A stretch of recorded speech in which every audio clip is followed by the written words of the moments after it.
This is Jen from Spokane Public Library again, and today we're going to do a little bit, talk a little bit about seed starting, indoor seed starting. If you have bought your seeds, you are probably quite anxious to start, and that's quite understandable. And by the way, speaking about seeds, check back with us on Facebook, on Spokane Public Library's Facebook, to see when we are continuing the free seeds giveaway. So, quite honestly, indoor seed starting is not my favorite things to do, not my favorite thing.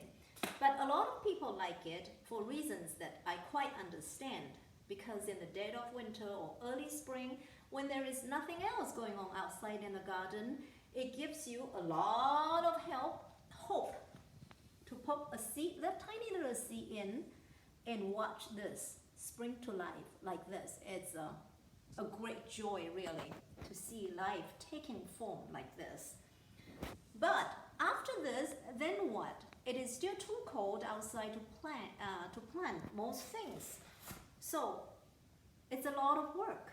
So for that reason, I'm lazy. I'm a lazy gardener, so I don't like it, because after it pop up like this, if this is ready to plant, or quite soon, not quite yet, but soon will be, and outgrown as this haphazard pot, what do you do with it? You have to uppot it, move it into a much bigger pot, like this, in order to save it from rotting.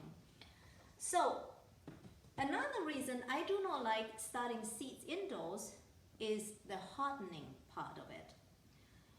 Once you uppot it, but before the ground is ready for you, even if the ground is ready for you, you still have to go through a period of about a week to 10 days of gradually acclimating them outdoors, meaning taking this outside every day for about 6 to 10 days for a period of 2 to 3, and gradually increasing it up to 5-6 hours a day to get used to the wind or the sun outside. And if you're working full time, who's got the time to lug the thing back and forth all day long? This is like taking your dog out for a walk all day long, every hour. So anyway, for that reason, we plant our seeds most of the time straight into the ground. But this year, since we're all at home and we've got quite a bit of time at hand, I thought I would give it a shot again, just for the fun of it. But I have violated every single rule of starting seeds indoors, partly because I had not planned on this, and this is simply an experiment on my part, and on top of that, I'm just doing this for fun. I had not expected this to work out this well. So what are those rules that I have violated? All of the tools, professional tools, that are required for indoor seed startings. But I have never claimed myself as a professional gardener, or anybody or even a good gardener for that matter. So rules are made to be broken, right? So let's see what they are. Number one thing for starting seeds indoors is the light. And if you could, try to have some fluorescent light, and that's the best, because consistent 14 to 16 hours of consistent light will make your seedlings grow the stem quite strong. But if you're just using natural sunlight at a windowsill, probably it will do. In this case, it's doing quite nicely, but your seedlings will tend to want to grow towards where the sun is. So it's going to go this way, towards where the sun is, which is fine. You just have to rotate them every day. I do this. Every day I twist them around to where the sun is. So, first thing you need is light, and I violate that. Second most important thing is the soil. As I have said, I did not plan to do this indoors. I did not have any potting soil at all. I did not have any specialized soil. So I went outside when it was still frozen, and I got this soil straight from the garden soil. And this is straight garden soil. And as a matter of fact, when I got it indoors, it was still frozen and very cold. I had to wait for about a day or so for it to warm up. Now, the pros all frowned on starting your seeds on straight garden soil because of drainage issues.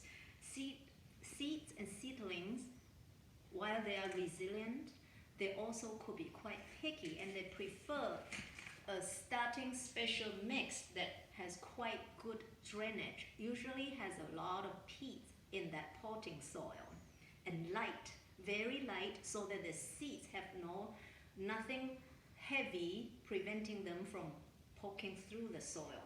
So this is very heavy garden soil, but hey, they all popped up, every single one of them. So I was very happy to see that. So rule number 3, pots, starting pots. You want to look for something that has very good drainage so that your young, tender shoots do not get water in their feet and rot. This is very important. But as I said, I'm only experimenting for fun, and I had not expected this to live. So look at this haphazard tools that I scramble from and dug out from all corners of the house. And had I been a better planner, the soil here is going to be a lot deeper than what you see here, about an inch. I would have gotten it to at least 2.5 inches to give it a better chance of survival.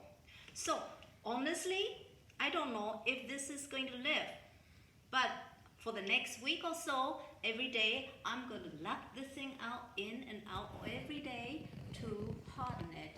In about a week or so, I'm going to put it straight into the ground. And this is cauliflowers, a cold weather crop, by the way. So that is rule number 3 I violated. So the last thing is when to apport, but I have said that I'm not planning on transporting them into a bigger pot. So really, if you are serious about indoor seed planting, this is about the time that you want to transfer them. The first set of leaves that pop out of the soil are not true leaves. They are not leaves. They are actually an energy storage of the seeds itself, which is, in this case, will be this set of seeds. Okay, so don't apport when you only see this first initial. Here's a better example. These are the energy storage of the seed itself. What sustains this set of seeds is from the seed itself. Okay, now you want to wait until the second set of true leaves comes in. Second set, and this is called true leaves. This is the second set. So you want to wait until another one of this set comes out. So 2 sets of true leaves, and the energy of these leaves comes from the soil itself. So that means this plant seedling itself is thriving. So wait until you have 2 sets of that to transplant into a bigger pot. And I've got some bigger pot here ready. Not for this. This I'm going to let it sink or swim. But all my mistakes have not prevented me from doing it the second time around. But this time I have learned from my previous mistake. This has no drainage, and that's why I'm going to let it sink or swim. I don't know if it's going to live or not. This one here, once again, haphazard. But we have learned, we have drilled some holes. This is some party cups. But it's going to be a while before we party again, right? So we turn this into potting cup and have some drainage holes drilled at the bottom. And today I am going to put some marigold. Starting some marigold. Once again, haphazard collection of pots, whatever you have. It doesn't have to be professional because I am not a professional. I'm just somebody amateurs that's trying to inspire you to garden. Go out and build a garden. So this is my new potting pot, and I'm going to put about 3 seeds in each pot. So we'll see what happened. And see this? This could be actually quite a good potting pot as well. Put something at the bottom, fill it up with soil, or maybe cut it down to about this height and put a seed in it and see how it goes. So anyway, until next time, have fun experimenting and stay well.